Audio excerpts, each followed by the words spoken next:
নামাজ রোজা করে জান্নাত পাওয়া যাবে না। তারা বুঝবে জমিন আল্লাহর আইনও কায়েম করতে হবে, এটাও আল্লাহর অর্ডার। আফাতুমিনুনা বিবাদিল কিতাবি ওয়া তাকফুরুনা বিবাদিন ফামা জাযাউ মান ইয়াফআলু যালিকা মিনকুম ইল্লা খিজিয়ুন ফিল হায়াতিদ দুনিয়া ওয়া ইয়াউমাল কিয়ামাতি ইউরাদ্দুনা ইলা আশাদ্দিল আযাব। নামাজ কেন পড়ছো মুসলমান? জান্নাত পাওয়ার জন্য। রোজা কেন রাখছেন? জান্নাত পাওয়ার জন্য, জাহান্নাম থেকে বাঁচার জন্য। শীতের মাঝে ফজরের টাইমে ঠান্ডা পানি দিয়ে ওযু করে মসজিদে যাইয়া নামাজ পড়ছো। অথচ শোনো মুসলমান, আল্লাহ কোরআনের মাঝে বলছেন তোমরা কোরআনের কিছু মানবা, বাকি কিছু মানবা না, তোমার কপালে জান্নাত নাই। ইয়াউমাল কিয়ামা ইউরাদ্দুনা ইলা আশাদ্দিল আযাব। যারা কিছু মানে কিছু মানে না, কিয়ামতের দিন কঠিন জাহান্নামের আযাবে আমি ধাক্কা মেরে ফেলে দেব। এই দেশের লাখ লাখ নামাজি আজকে আল্লাহর আইনের বিপক্ষে অবস্থান করছে। এজন্য দায়ী হচ্ছে হযরত আলেম ওলামারা। কারণ সব আলেম যদি পূর্ণাঙ্গ ইসলামের কথা বলতো, তাহলে যে ব্যক্তি বেনামাজি তার কাছেও মেসেজ চলে যেত, শুধু নামাজ পড়লে জান্নাত পাওয়া যাবে না, নামাজও পড়তে হবে, আল্লাহর জমিনে আল্লাহর বাকি আইনও মানতেই হবে।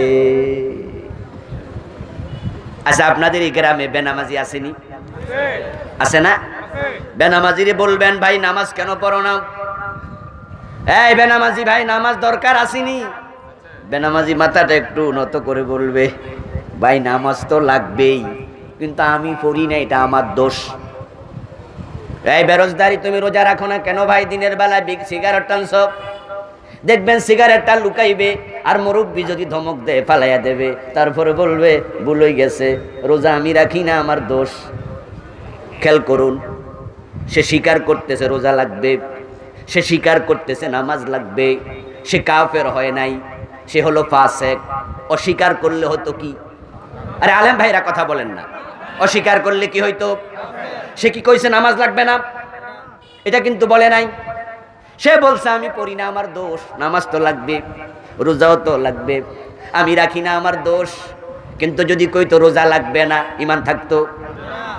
এবার ইসলামের আইন, আল্লাহর আইন সমাজে যখন কায়েমের করার কথা বলা হয়, অনেক নামাজিও আছে কই সব দরকার নেই।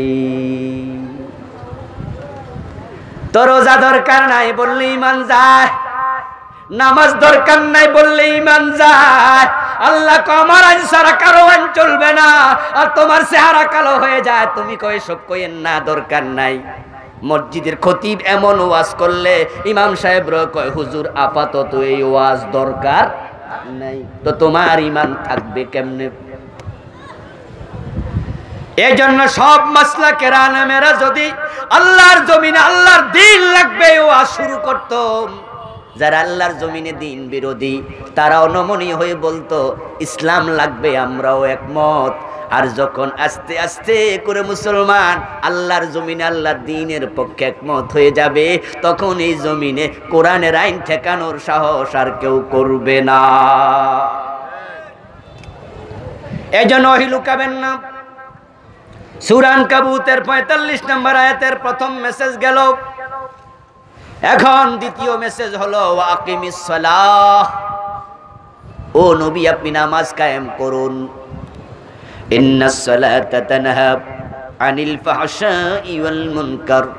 নিশ্চয়ই নামাজ যাবতীয় অন্যায় থেকে, অশ্লীলতা থেকে মানুষকে ফিরাইয়া রাখবে। আমার বন্ধু, সমাজে যত অন্যায় আছে, অনাচার আছে, অশ্লীলতা আছে, চুরি আছে, ডাকাতি আছে, রাহাজানি আছে, প্রিয় নবী আপনি নামাজ কায়েম করুন, নামাজ অন্যায় থেকে ফিরাবে। সুবহানাল্লাহ। এই ঘোষণাটা কার? জোরে বলতে হবে কার? আল্লাহর কথার মাঝে সন্দেহ আছে নাকি? নিশ্চয়ই অন্যায় থেকে ফিরাইয়া রাখবে কে? নামাজ। আল্লাহ বলছে নিশ্চয়ই, গুরুত্ব দিয়ে বলেছে। এবার বলুন তো, নামাজ পড়েও সুদে টাকা লাগায় এমন নামাজি আছে না নাই? তো হেরে নামাজ সুদ থেকে বাঁচাইতে পারলো না। নিশ্চয় নামাজ অন্যায় থেকে ফিরাবে আমার রব ঘোষণা দিচ্ছেন। অথচ অফিসার 5 ওয়াক্ত নামাজ পড়ে, ঘোষণা দিলে ফাইলে সিগনেচার করে না, এমন অফিসারও আছে না নাই? নামাজ পড়ে সুদে টাকা লাগায়, নামাজ পড়ে ঘুষ খায়, নামাজ পড়ে ওজনে কম দেয়, নামাজ পড়ে মালে বেজাল দেয়, নামাজ পড়ে বোনের হক বোনেরে দেয় না। অথচ বাপ মা মরছে 10 বছর আগে, বোন যদি জায়গা জমিন দাবি করে চোখ বড় করে ধমকায়া বের করে দেয়, এমন নামাজি ভাই আছে না নাই? তো হেরে ওর নামাজ অন্যায় থেকে ফিরাইলো কই?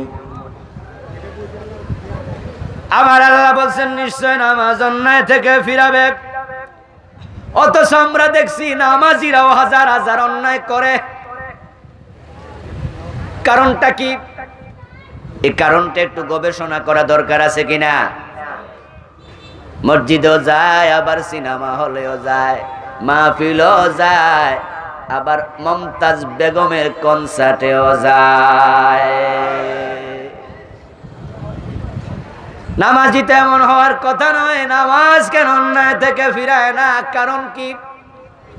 কারণ হলো বন্ধু, যেই নামাজ তুমি পড়তেছো ওই নামাজ আল্লাহ পর্যন্ত পৌঁছে না। তোমার নামাজের মাঝে রূহ নাই। তোমার নামাজ তোমাকে অন্যায় থেকে ফিরানোর মতো নামাজ তুমি পড়ছো না, তাই তোমার নামাজের মাঝে বেজাল লেগে গেছে। এখন নামাজ আজকে ব্যর্থ হচ্ছে কেন? তার 1 নাম্বার কারণ, আমাদের অনেকের নামাজ রাসূলুল্লাহর নামাজের সাথে মিল নেই। قال النبي صلى الله عليه وسلم صلوا كما رأيتموني أصلي। প্রিয় নবী বলেছেন, তোমরা নামাজ পড়ো সেভাবে আমি নবী মুহাম্মদকে নামাজ পড়তে দেখেছ যেইভাবে। একজন সাহাবী রাসূলুল্লাহর মসজিদে নামাজ পড়লেন। প্রিয় নবী তার নামাজটা দেখলেন, সালাম ফিরানোর পরে তাকে ডাকলেন, ডেকে বললেন কি? সল্লি ফাইন্নাকা লাম তুসাল্লি, নামাজ পড়ো, তুমি নামাজ পড়ো নাই। অথচ সে মাত্র সালাম ফিরাইছে। ওই লোকটা আবার গিয়ে নামাজ পড়লো। সালাম ফিরানোর পরে প্রিয় নবী তাকে লক্ষ্য করে আবার বললেন, সল্লি ফাইন্নাকা লাম তুসাল্লি, তুমি নামাজ পড়ো, তুমি নামাজ পড়ো নাই। আল্লাহর হাবিব বলেন নাই তোমার নামাজ হয় নাই, বলছে তুমি নামাজ পড়োই নাই। কথা কি বোঝেন? ও লোকটা আবার পড়লো। প্রিয় নবী আবার বললেন, সল্লি ফাইন্নাকা লাম তুসাল্লি, তুমি নামাজ পড়ো, তুমি নামাজ পড়োই নাই। ওই ব্যক্তি বলেন, ইয়া রাসূলুল্লাহ, আমি তো এর চেয়ে ভালো নামাজ জানি না। আল্লাহর হাবিব বললেন, সল্লু কামা রাআইতুমুনি উসাল্লি, আমার থেকে নামাজ শিখো। আমি পড়ি যেভাবে তোমাকেও পড়তেই হবে সেভাবে। হাদিসের ব্যাখ্যায় পাওয়া যায়, এই লোকটা নামাজ পড়েছিল, নামাজের মাঝে রুকু থেকে সোজা হয়ে দাঁড়ায় নাই, 2 সেজদার মাঝখানে সোজা হয়ে বসে নাই। তাই রাসূল বলেছেন, তুমি নামাজ পড়োই নেই। রুকু থেকে সোজা হয়ে দাঁড়ায় না, 2 সেজদার মাঝখানে সোজা হয়ে বসে না, এমন কিছু নামাজি আমাদের দেশেও আছে কিনা? অথচ রুকু থেকে সোজা হয়ে দাঁড়ানো ওয়াজিব, 2 সেজদার মাঝখানে সোজা হয়ে বসা ওয়াজিব। ওয়াজিব তরক করলে সাহু সেজদা দিতে হয়, আর যে জেনে বুঝে ওয়াজিব তরক করতেছে বেটা তো সাহু সেজদাও দেয় না, তাই তার নামাজটা আল্লাহ পর্যন্ত পৌঁছে না। قال النبي صلى الله عليه وسلم خذوا عني مناسككم, শুধু নামাজ নয় ও উম্মত, তোমার ইসলাম, তোমার দ্বীন আমি নবী থেকে গ্রহণ করো। এজন্য সব জায়গায় নবীকে অনুসরণ করা উম্মতের জন্য ফরজ। নবীর সাথে যদি আপনার আমার ইবাদত না মিলে, এই ইবাদতের দাম আল্লাহর কাছে এক আনাও নেই। আল্লাহর হাবিব যখন যা করেছেন আমরা তখন তা করব, তিনি যা করতে বলেছেন আমরা তা মান্য করব। তাকে অনুসরণ করে ইবাদত করতে হবে, তার সাথে মিলবে না এই ইবাদত আল্লাহ নেবে না। এই নামাজ তোমাকে অন্যায় থেকে ফিরাতেও পারবে না। মাথার মাপে টুপি, গায়ের মাপে জামা, রাসূলের মাপে হবে ইসলাম। মাথা আপনার, টুপিও আপনার, তাই আমার মাথার মাপে আমার টুপি, আমার গায়ের মাপে আমার জামা। ইসলাম কি আমার না আল্লাহর? কথা বলতে হবে। ইসলাম কার? ওয়ারাআইতান নাসা ইয়াদখুলুনা ফি দীনিল্লাহ। সূরা নসরের মাঝে আল্লাহ বলছে আপনি দেখতে পাবেন মানুষ আল্লাহর দ্বীনে দলে দলে প্রবেশ করছে। দ্বীন কার? ফি দীনিল্লাহ। আপনার মাথা, আপনার মাথার টুপি আপনার মাপে হবে, গা আপনার জামা হবে আপনার মাপে। ইসলাম আপনার না, তাই মন মতো ইবাদত করা যাবে না। এই আল্লাহর বান্দা, আজানের আগে দুরূদ শরীফ পাইলা কই? রাসূলুল্লাহ সাল্লাল্লাহু আলাইহি ওয়াসাল্লাম আজান শিখিয়েছেন সাহাবাদেরকে। ওনার মুয়াজ্জিন ছিলেন মূলত দুইজন, একজনের নাম হযরত বেলাল আর একজনের নাম হযরত আবু মাহজুরা রাদিয়াল্লাহু তাআলা আনহুমা। প্রিয় নবী দুইজনকে আজান শিখাইছে। আজান শুরু করছে আল্লাহু আকবার বলে, আজান শেষ হইছে লা ইলাহা ইল্লাল্লাহ বলে। এখন বাংলাদেশের কিছু কিছু জায়গায় দুরূদ শরীফ দিয়ে আজান শুরু হয়, এমন এলাকা আছে না নাই? হে আল্লাহর বান্দা, আপনি দুরূদ পাইলেন কই? আল্লাহর হাবিব তে ভাবে শিখান নাই। এবার আল্লাহর বান্দা জবাব দেয়, আচ্ছা দুরূদ শরীফ তো বালা জিনিস, অসুবিধা কি? আচ্ছা পড়লে কোনো ক্ষতি আছে না? আমনের কোনো ক্ষতি হয়েছে না? আমি না পড়ছি, আপনার অসহ্য লাগে কেন? এবার মনে হয় যেন এ প্রশ্ন কইরা আমি উল্টা আসামি হইছি, যে আমি না দোষী। দুরূদ শরীফ পড়লে সওয়াব আছে 10 নেকি। একবার দুরূদ পড়লে 10টা গুনাহ মাফ হয়, 10টা রহমত নাজিল হয়, 10টা নেকি হয়। তা আমি আজানের আগে দুরূদ পড়ছি 3-4 বার, আমার নেকি হইছে কত? আর আপনি আইসা বাধা দেন। বুঝছি আপনার লক্ষণ বেশি বালা না, আপনি তো রাসূলের আশিকি না, আপনার রাসূলের মহব্বতই নাই। সারছে কাম। আমি বললাম দোস্ত তোমার কথা তো বড় চমৎকার, আজানের আগে দুরূদ পড়ছো, অনেক বেশি সওয়াব হইছে, যুক্তি দিয়া বুঝাইছো। তাহলে তোমাদের এলাকায় বলো তো প্রিয় ভাইটি, জোহরের নামাজের ফরজ কয় রাকাত? আপনারা জবাব দেন। 2 রাকাতের পরে আত্তাহিয়াতু আছে না নাই? এখন কোন ইমাম সাহেব যদি দুরূদ শরীফের ফজিলতের হাদিস পড়া আত্তাহিয়াতু শেষ কইরা মনে মনে কয় সময় যেহেতু আছে দুরূদ পড়তে মানা কি, সওয়াব তো আছে, উনি আবার আত্তাহিয়াতু শেষ কইরা দুরূদ শরীফ পড়ল। ওলামায়ে হানাফের ফতুয়া, হানাফি মাযহাবের লোক এখানে আমরা সবাই। হানাফি মাযহাবের ফতুয়া হলো যদি 2 রাকাতের পরে 3 অথবা 4 রাকাত বিশিষ্ট নামাজে আত্তাহিয়াতু শেষ করে কেউ দুরূদ শরীফ পড়ে তাকে সাহু সেজদা দিতে হবে। এবার আপনারা যারা হানাফি মাযহাবের লোক আছেন আমি সহ জবাব দেন তো, সাহু সেজদা দেয়া কি নফল না ওয়াজিব? শকে দেয় না জরিমানা হিসাবে দেয়? তো দুরূদ শরীফ পড়ছে জরিমানা কিসের? দুরূদ শরীফ তো ভালো জিনিস। তো ইমাম আবু হানিফা আবার জিগান, ও ইমাম আবু হানিফা রাহিমাহুল্লাহ, আমি তো ইমাম, আমি যখন ভাবছি দুরূদ শরীফের ফজিলত আছে তখন আমি আত্তাহিয়াতু শেষ কইরা দুরূদ শরীফ পড়ছি, আপনি আবার 2টা সেজদা জরিমানা দিতে মাসলা দিলেন কেন? বুঝা গেল আপনিও তো রাসূলের আশিক হইতে পারেন। সাহু সেজদা দেওয়া ওয়াজিব, এবার একটু আওয়াজ করে বলুন তো আলেম ভাইয়েরা, জবাব দেন একটু, ওয়াজিব তরক করা কি জায়েজ না গুনাহ? সগীরা না কবিরা? ইয়েস, ওয়াজিব তরক করলে হয় কবিরা গুনাহ। এখন কোন লোক যদি 2 রাকাত নামাজ পড়ে, যোহরের নামাজের ফরজে আর তাহিয়াতুর পরে দরুদ পড়ে, তাকে সাউ সেজদা দিতে বাধ্য করা হবে, এটা ওয়াজিব। না দিলে কবিরা গুনাহগার হবে। অন্যায় করছে কি? কামটা তো খারাপ না, দরুদ তো ভালো জিনিস, অপরাধটা কি? অপরাধ হলো ভাই রাসূলুল্লাহ এখানে দরুদ পড়তে বলে নাই, সাহাবাদেরকে শিখায় নাই, তাই তোমার যুক্তি দিয়া ইসলাম চলবে না।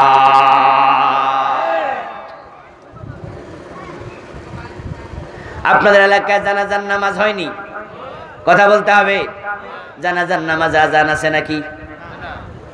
এখন কেউ যদি কয় নামাজ যে দুপুর আজানও দিমু, সওয়াব হবে। আমার ভাইয়েরা, জানাজার নামাজে রুকু সেজদা দেয়া হয়। কোন ইমাম যদি রুকু সেজদা শুরু করে, আমরা রুকু সেজদা দেব নাকি দেব না? তো রুকু সেজদা না ভালো জিনিস, দিলে অসুবিধা কি? আসলে ইসলামরা আমরা নিজের মতো বানাইছি। Example is the better then advice. এই জন্য আমি উদাহরণ দেই, মাথা হবে তোমার মাপে, তোমার মাথা, টুপি হবে তোমার মাপে, মাথার মাপে টুপি, গায়ের মাঝে মাপে পাঞ্জাবি। ইসলাম তোমার মাপে বানায়ও না, রাসূলের মাপে ইসলাম হওয়া লাগবে। রাসূল এবং সাহাবারা যা করেন নাই, সেটা করার অধিকারও তোমার নাই। ইসলামে পরিবর্তন করলে আল্লাহ তোমাকে ছাড়বে না। আপনাদের এলাকায় ইমাম সাহেব ভুল করলে ইমাম সাহেবের লোকমা দেন কিনা? মাগরিবের ফরজ ইমাম পড়েছে 2 রাকাত পরে সালাম ফিরাইয়া দিল, মুসল্লিরা সালাম ফিরাবে না লোকমা দেবে?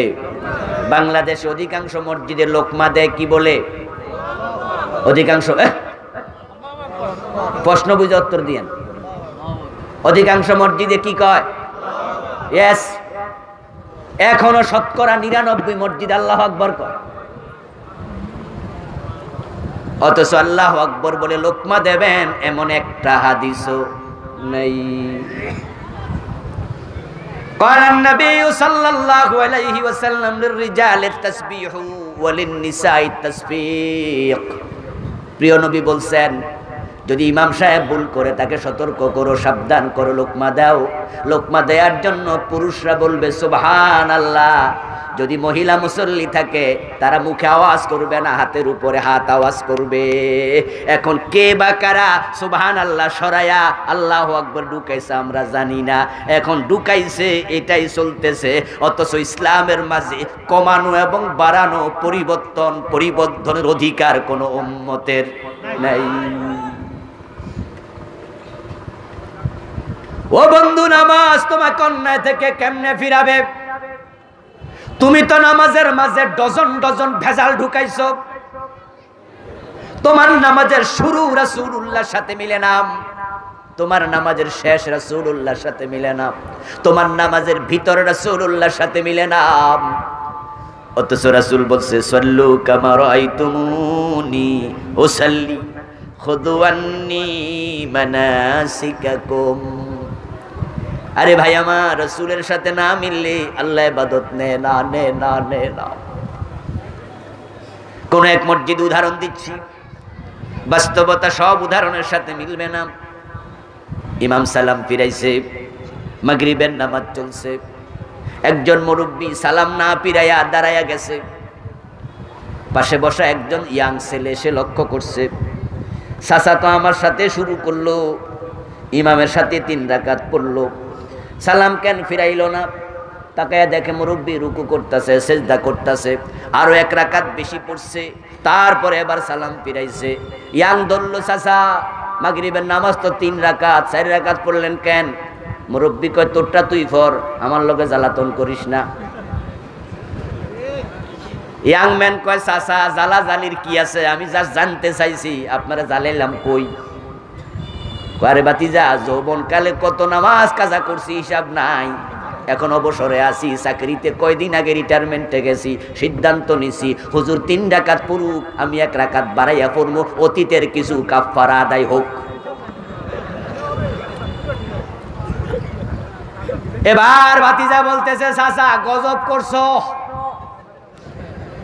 কয় কি হইছে? কয় তোমার তো 3 রাকাত গেছে। কি কস? কয় হ্যাঁ। কয় বুঝলাম না। কয় কেমনে বুঝামো তোমার? আমি হুজুরের কাছে চলো। ইমাম সাহেবরে শুনাইলো পুরা কাহিনী। ইমাম সাহেব বলল চাচা এই ইয়াং ম্যানের কথাই ঠিক, আপনি যে বেশি পাওয়ার জন্য 1 রাকাত বেশি পড়ছেন, আপনার 3 রাকাতও গেছে, আমও নাই সালাও গেছে। এবার মুরব্বী বলছে কি অপরাধে?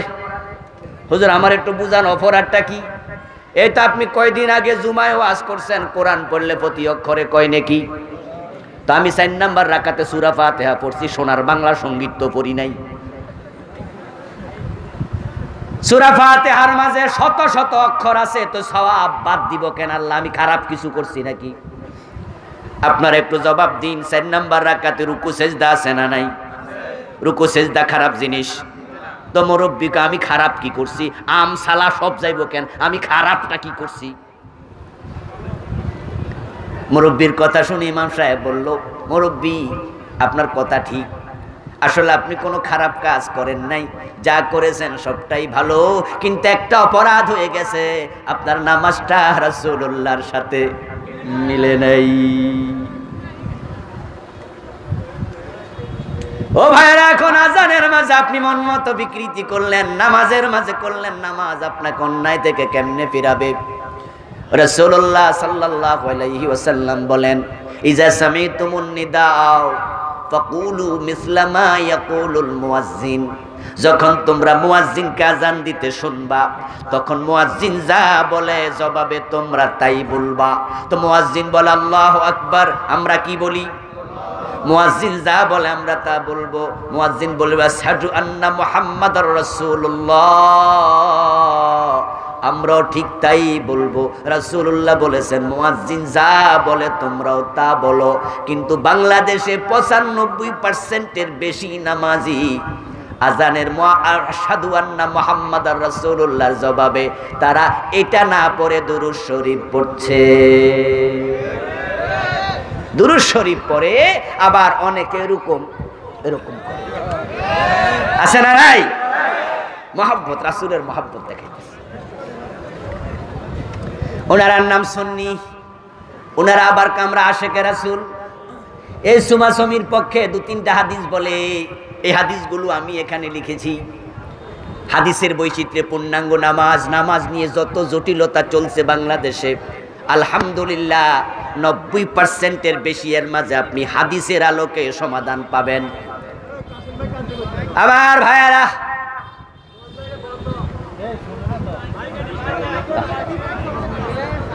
এই মাহফিল কমিটির ভাইয়ারা আপনারা মাইক দেখুন,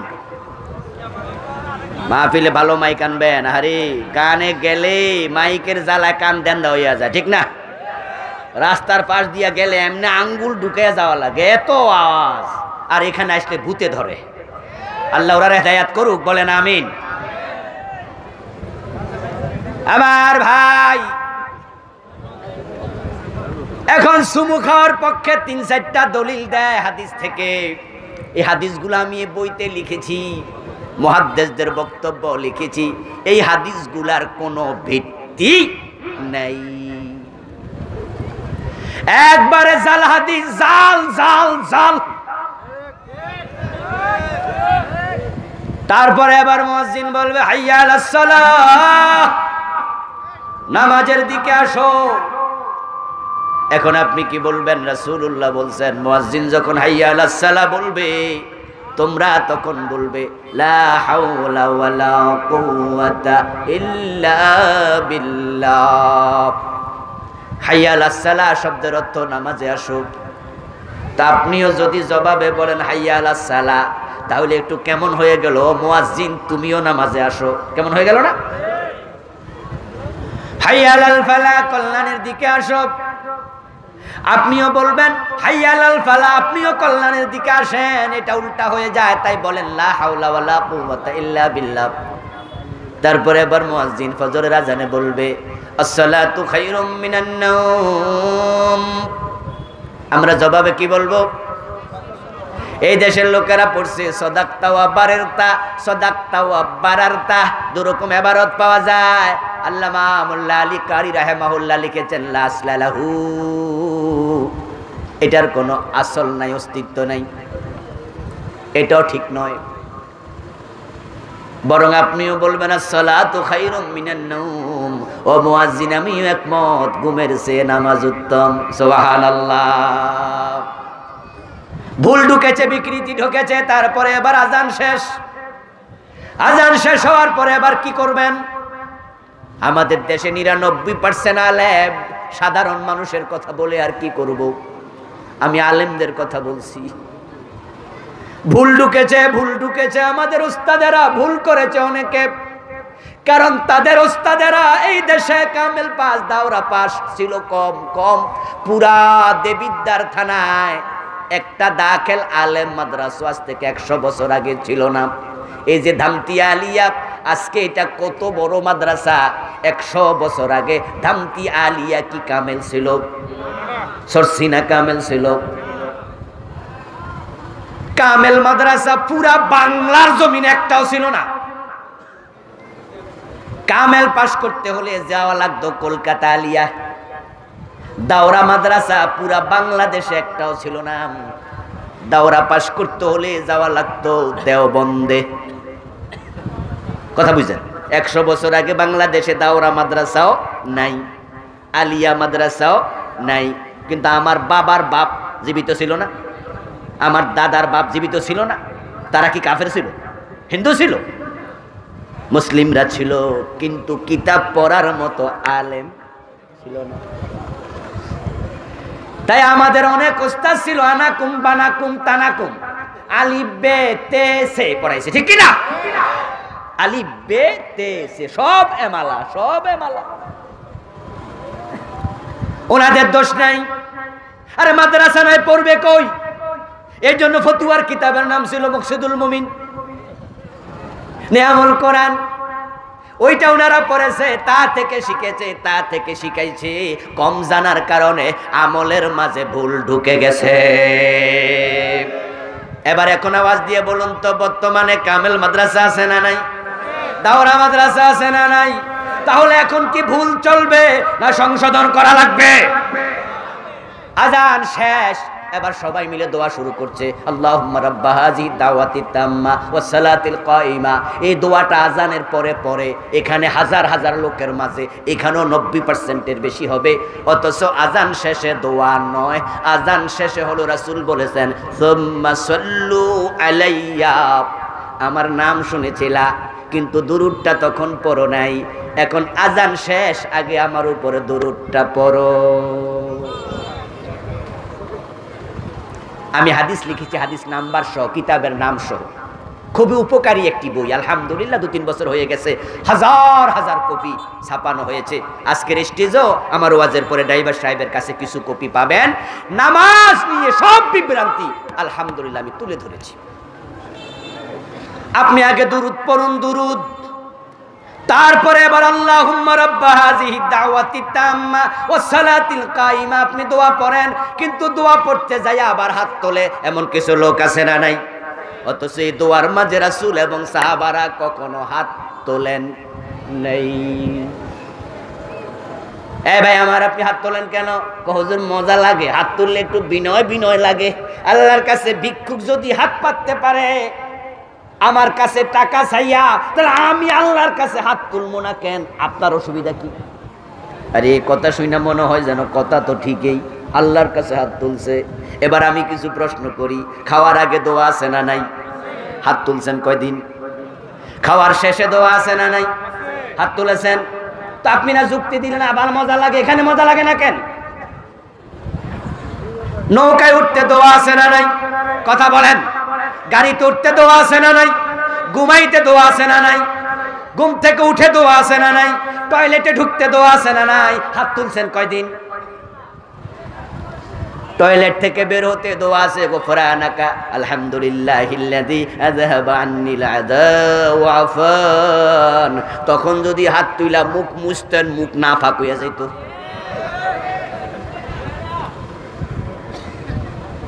সুন্নাহর বাইরে গিয়ে মজা পাওয়া যাবে না, সুন্নাহর ভিতরে মজা তালাশ করা লাগবে, ঠিক কি না? সৌন্দর্যের সংজ্ঞা, সৌন্দর্যের দৃষ্টিভঙ্গি, মজার দৃষ্টিভঙ্গি আপনাকে পাল্টাতে হবে। আমি চা খাচ্ছি, অর্ডার দেওয়ার সময় আমি বললাম, ভাইজান এই চা হবে? দোকানদার বলে, জি হুজুর, চিনি ছাড়া দিয়েন।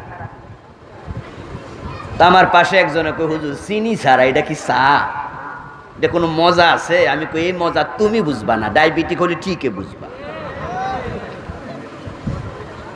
টাকনুন নিসা আমার ছেলে যদি কাপড় পরে হাঁটে, টাকনুন নিসা আমার বাতিজা যদি কাপড় পরে হাঁটে, ফ্যানটা নিচে নামাইছে, দেখার সাথে সাথে আমার বিরক্ত লাগতেছে, কোনো সৌন্দর্য লাগে না, বরং মন চায় থাপড়াই, এই বেটা ফ্যান তোল, এটা কবিরা গুনাহ। আমার আরেক ছেলে টাকনুর উপরে প্যান্ট পরেছে, তাকে দেখে আমার নয়নটা জুড়াইয়া গেছে। সৌন্দর্যের দৃষ্টিভঙ্গি তোমার মন মতো নয়, ইসলামের আলোকে সৌন্দর্য খুঁজতে হবে। তারপরে এবার মসজিদে গেল, নামাজে যাইয়া দাঁড়াইল, একামত শুরু হলো। এখন একামত করলে কখন দাঁড়াবে তা নিয়েও ঝগড়া শুরু হলো। কেউ শুরুতে দাঁড়ায়া যায়, কেউ হাইয়া আলাস সালাহ বললে দাঁড়ায়, কেউ কাদ কামাতিস সালাহ বললে দাঁড়ায়। এমন সিস্টেম চালু হয়েছে, যদি কেউ একটু আগে দাঁড়ায় এর দিকে চোখ বড় করে চাইয়া থাকে। আপনারা এবার বলুন তো, একামতের কখন দাঁড়াতে হবে এই বিষয়টাও জানা দরকার আছে না নাই? এই বইটা আমি লম্বা দলিল সহ লিখেছি, আলেম ওলামাদের খুব কামে লাগবে ইনশাআল্লাহ। দলিল সহ লেখার কারণে কেউ মাথা নাড়ানোর কোনো সুযোগ। ইমাম মুহিউদ্দিন নববী রাহিমাহুল্লাহ সব আলেমের কাছে গ্রহণযোগ্য বিশ্ববিখ্যাত আলেম, সহিহ মুসলিমের যিনি হাসিয়া লিখেছে, উনি লিখেছেন, এই বইতে আমি উদ্ধৃতি করেছি, একামতের সময় মুসল্লি কখন দাঁড়াবে এ বিষয়ে সরাসরি কোনো হাদিস পাওয়া যায় না। তাই যদি কেউ শুরুতে দাঁড়াতে চায় চোখ বড় করে তাকায়ও না, মাঝে দাঁড়াতে চাই অসুবিধা নাই, হাইয়া আলাস সালাহ বললে দাঁড়াবে অসুবিধা নাই, একবারে কাদ কামাতিস সালাহ বললে দাঁড়াবে অসুবিধা নাই, ফালা বাসা বিহি, ফালা বাসা বিহি, ফালা বাস, কোনো অসুবিধা নাই। তবে একটা অসুবিধা আছে, ক্বালান নবী সাল্লাল্লাহু আলাইহি ওয়াসাল্লাম লা তাকুমু হাত্তা তারাউনি, ও আমার সাহাবারা, আমি নবী ইমাম, আমাকে না দেখে আগে দাঁড়াইয়া যাইও না।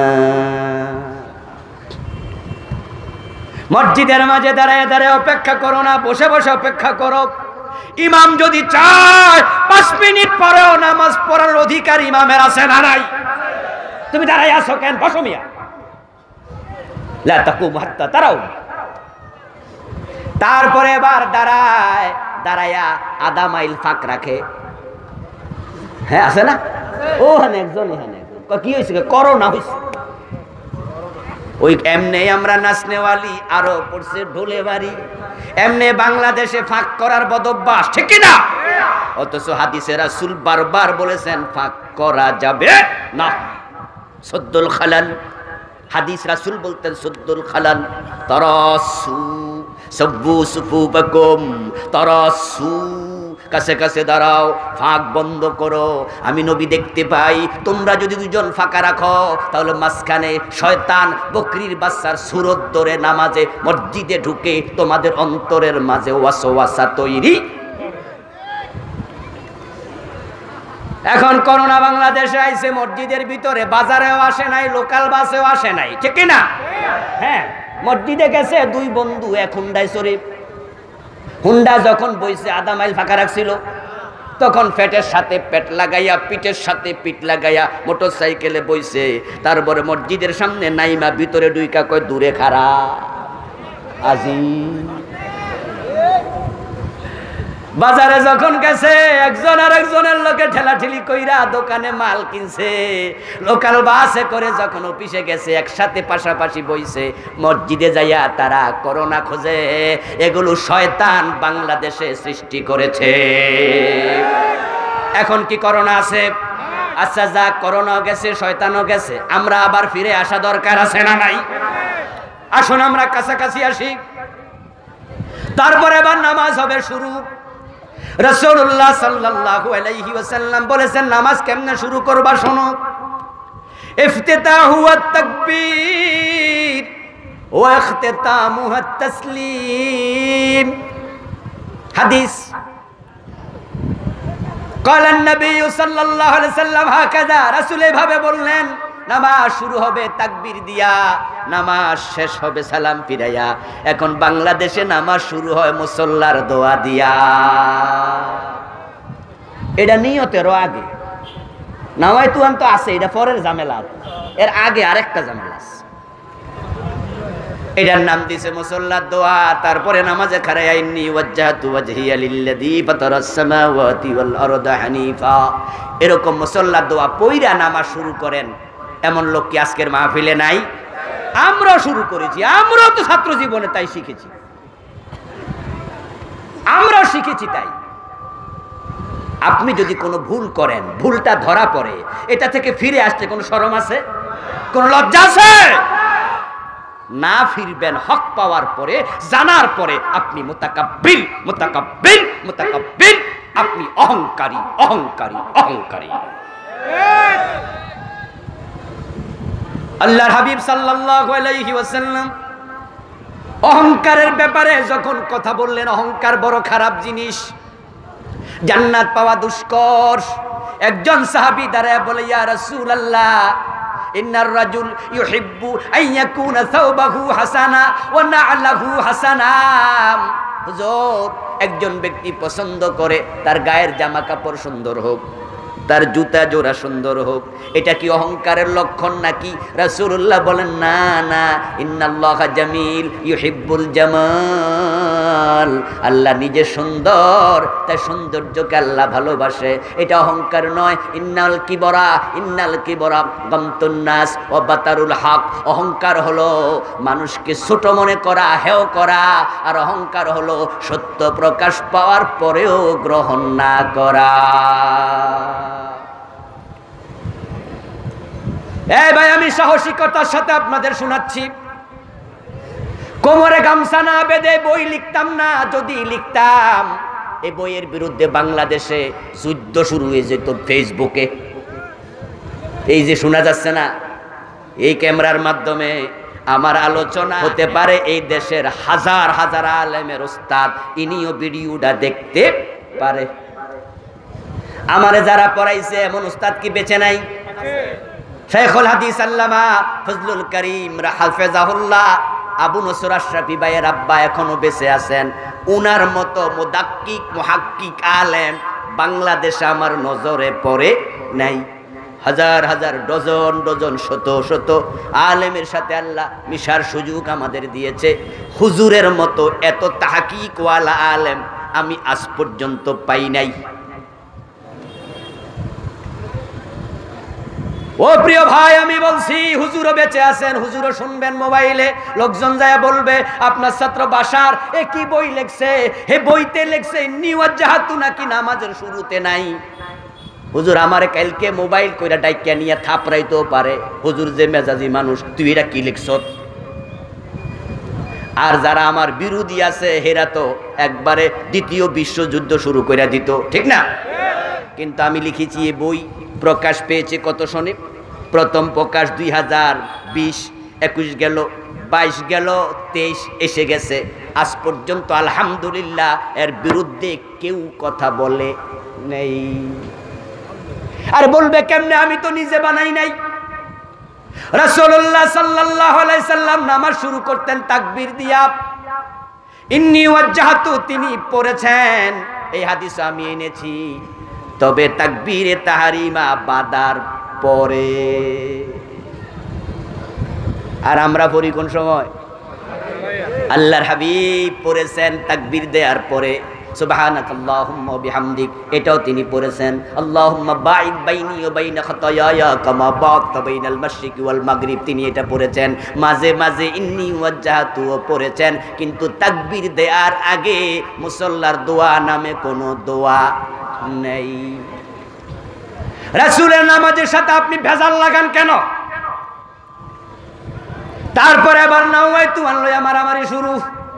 মুক্তবে ফিডাফিডি এখনো আছে না নাই?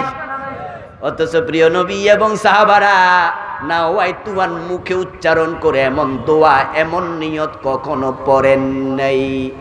নিয়তের সম্পর্ক মুখের সাথে না, অন্তরের সাথে। মোজামুল সিদ নামে একটা বিখ্যাত আরবি লোগাতের কিতাব আছে। নিয়ত কাকে বলে তাও আমি এখানে এনেছি ওই কিতাব থেকে। নিয়ত হলো আকদুল কলবি জিহাতাল ফেইলি, কাজের প্রতি মনের দৃঢ় সিদ্ধান্তকে বলা হয় নিয়ত। তা আপনি নামাজে খাড়াইছেন, আপনার মনে তো আছে আমি জোহর পড়ছি, আসর পড়ছি, ফরজ পড়ছি, সুন্নাহ পড়ছি, তো মুখে বলা দরকার কি? তারপরে বন্ধু আমার এবার নামাজে দাঁড়াইল। নামাজে দাঁড়ানোর পরে দেখা যায় আমিন জোরে না আসতে তা লইয়া ঝগড়া শুরু, হাত কোথায় বাঁধবে তা লইয়া ঝগড়া শুরু। ইসলামে যদি ওয়াসাত থাকে, হাত বুকে বাঁধবেন সেটাও জায়েজ, নাভির নিচে সেটাও জায়েজ, নাভির উপরে সেটাও জায়েজ, কিন্তু তা নিয়ে ঝগড়া করা জায়েজ না। আমার বন্ধু, আমরা চলছি ঝগড়ার দিকে।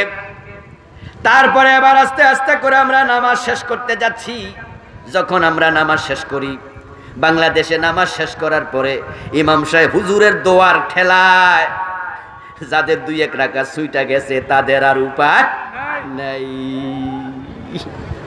আরে দোয়া পড়বো না, দোয়া না পড়া উপায় আছে? মসজিদের সভাপতির মা মারা গেছে, আজকের এই দিনেই তো হুজুরকে 500 টাকা দিয়া কইছে হুজুর আমার মায়ের জন্য দোয়া করবেন। হুজুর তো আজকে মুছে তেল টেল দিয়া রেডি হইয়া দোয়ার জন্য গামছা কোমরে বাঁধছে, সালাম ফিরাইয়া মাইকে 5-7-10 মিনিট দোয়া, ফেরদাউস পৌঁছ না পৌঁছাইয়া দোয়া শেষ। অথচ যাদের 1 রাকাত 2 রাকাত ছুটে গেছে তাদের কেরাত পড়া দরকার আছে না নাই? তো হুজুরের দোয়ার ধাক্কা কেরাত তো বারবার ছুটে যায়। রাসূলুল্লাহ সাল্লাল্লাহু আলাইহি ওয়াসাল্লাম নামাজের ফরজ নামাজের সালাম ফিরাইয়া 3 বার পড়তেন, আস্তাগফিরুল্লাহ আস্তাগফিরুল্লাহ আস্তাগফিরুল্লাহ, আল্লাহু আকবার 1 বার পড়তেন, এমন হাদিসও আছে। তারপর আল্লাহুম্মা আনতাস সালাম ওয়া মিনকাস সালাম পড়তেন আল্লাহুম্মা বাঈদ বাইনি ওয়া বাইনা খাতায়া পড়তেন, তিনি আয়াতুল কুরসি পড়তেন, আরো কত দোয়া, 33 বার সুবহানাল্লাহ, 33 বার আলহামদুলিল্লাহ, 34 বার আল্লাহু আকবার, আরো কত দোয়া রাসূল পড়তেন, হাদিসে সব আছে। কিন্তু সুন্নাহ বাংলাদেশে মরে গেছে।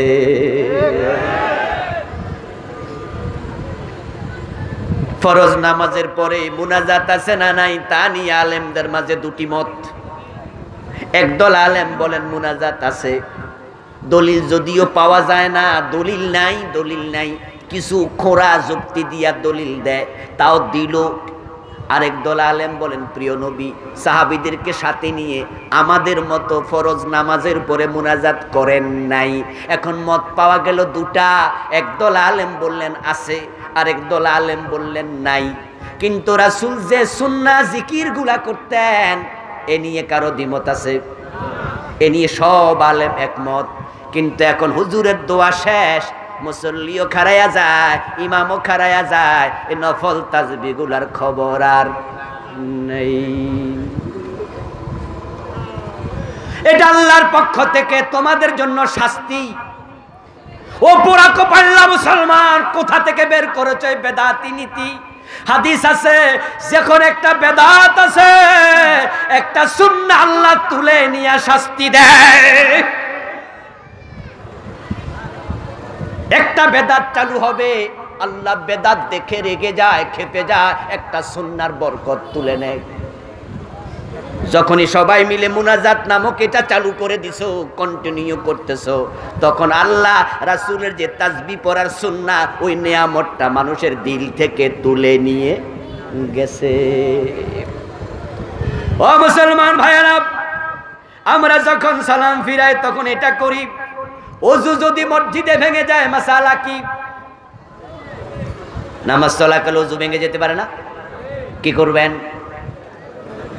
যদি মুসল্লির ওযু ভেঙে যায় তাহলে নামাজ ফরজ চলাকালে 2টি কাজ করবেন।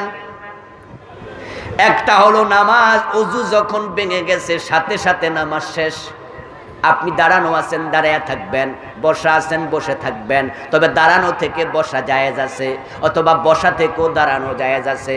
আপনি বুঝাবেন, বুঝদেবেন আমার আর নামাজ পড়ার সুযোগ নাই, কিন্তু মানুষে কি কয় শরমে বর্মে, তাই আমি নামাজ আপাতত পড়ি, আবার প্রয়োজনে কাজা করব।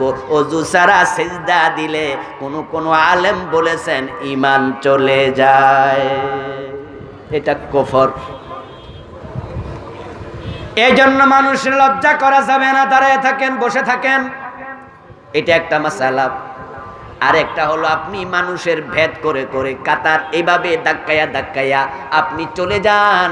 প্রশ্ন হবে নামাজির সামনে হাঁটতেছি, উত্তর হবে ইমামের সামনে দিয়ে যদি সূত্রা থাকে, ইমামের সামনে ওয়াল থাকে, তাহলে মুসল্লির সূত্রার আর প্রয়োজন নাই।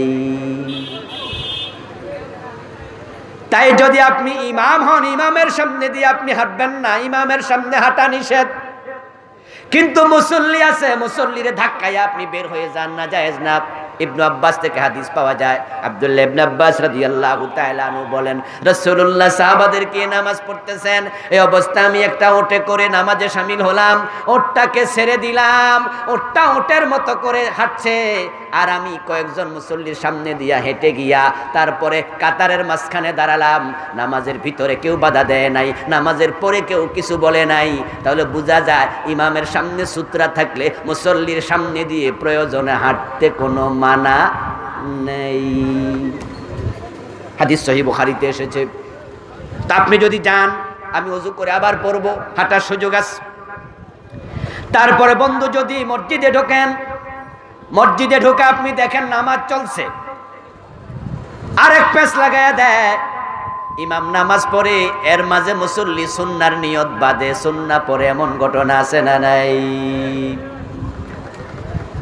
বিশেষ করে ফজরের নামাজে দেখবেন ইমাম সাহেব নামাজ চলছে পড়াচ্ছেন, আর কিছু মুসল্লি সুন্না নামাজ পড়তেছে।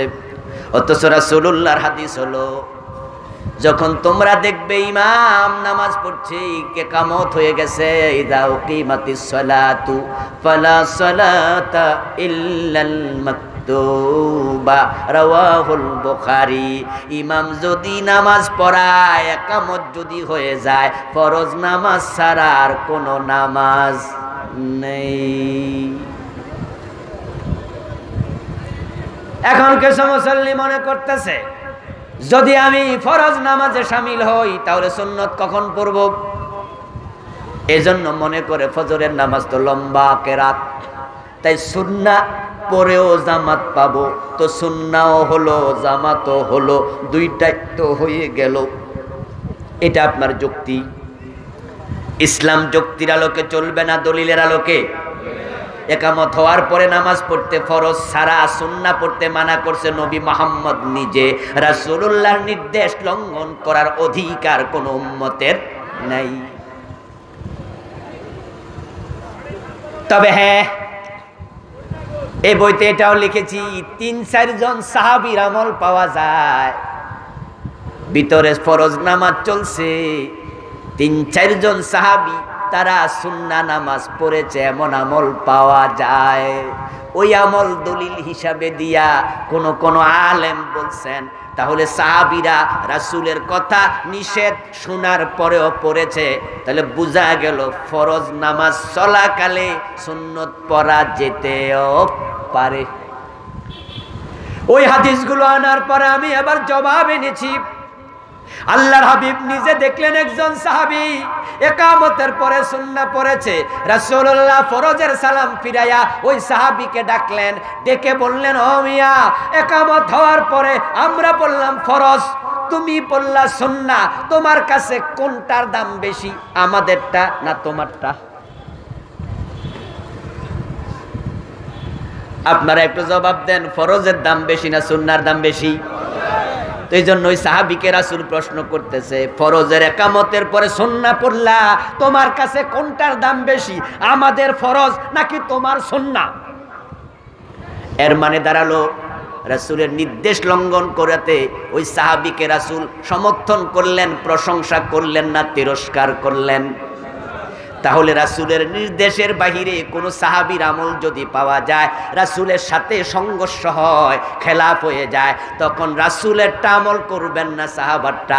মাসআলা হলো সাহাবার আমলটা মানসুখ হবে, সাকেত হবে, পরিত্যক্ত হবে, রাসূলেরটাই প্রাধান্য পাবে।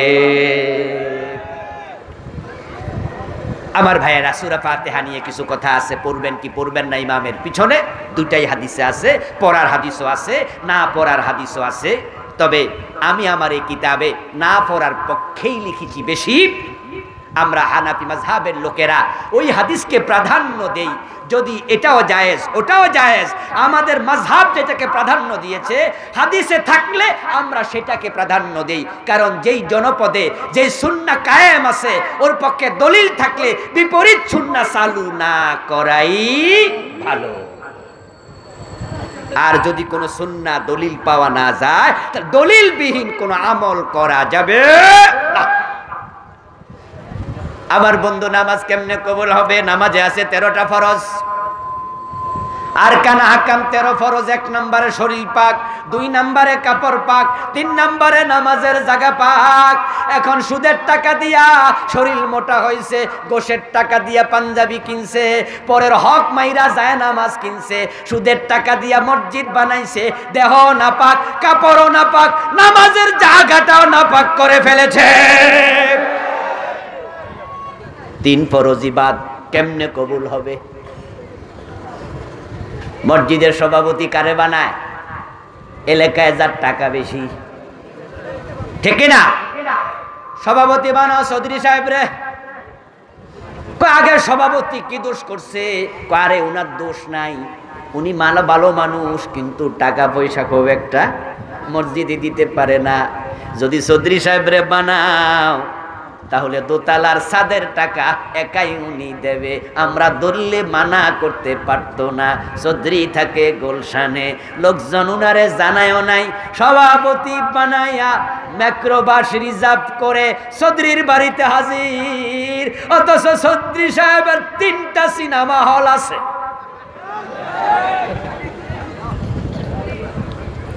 ওনার কাছে যাইয়া বলে, আমরা আপনারে সভাপতি বানাই লাইছি। উনি কয়, আমারে বানাইছো আর মানুষ পাইছো না খুঁজা? আমি তো বাড়িতে যাই না। কই, যাওয়া লাগবো না, আপনারে আমরা সবাই সম্মান দিছি। উনি কয়, আচ্ছা বানাইছো আর কি করতাম, এখন কেন বানাইছো কয় যে দোতলা বানামু, ছাদে রড লাগবো 3 টন, সিমেন্ট লাগবো এত বস্তা, সব মিলাইয়া 1,05,000 টাকা হইলে ছাদটা হয়। উনি কয়, যাও যাও দিয়া দিলাম 1 চেকে 5 লাখ। অথচ সিনেমা হলের টাকা হারাম না হালাল? জোরে বলেন, হালাল না হারাম? ওই বেটার টাকা দিয়া মসজিদ বানাইতে তোমারে কইছে কে?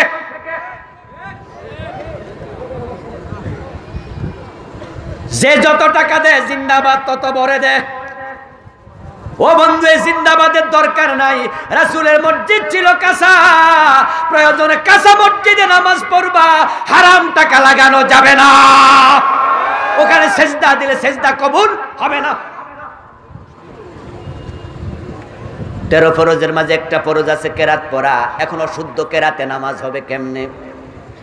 ইন্নাস সালাতা তানহা আনিল ফাহশাই ওয়াল মুনকার, নিশ্চয় নামাজ অন্যায় থেকে ফিরাবে।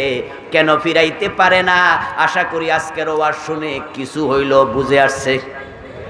এই জন্য ভালো নামাজ, কবুল হওয়া নামাজ পড়ার জন্য সুন্নাহর অনুসরণ দরকার আছে না নাই? আল্লাহ তৌফিক দান করুক, বলেন আমিন।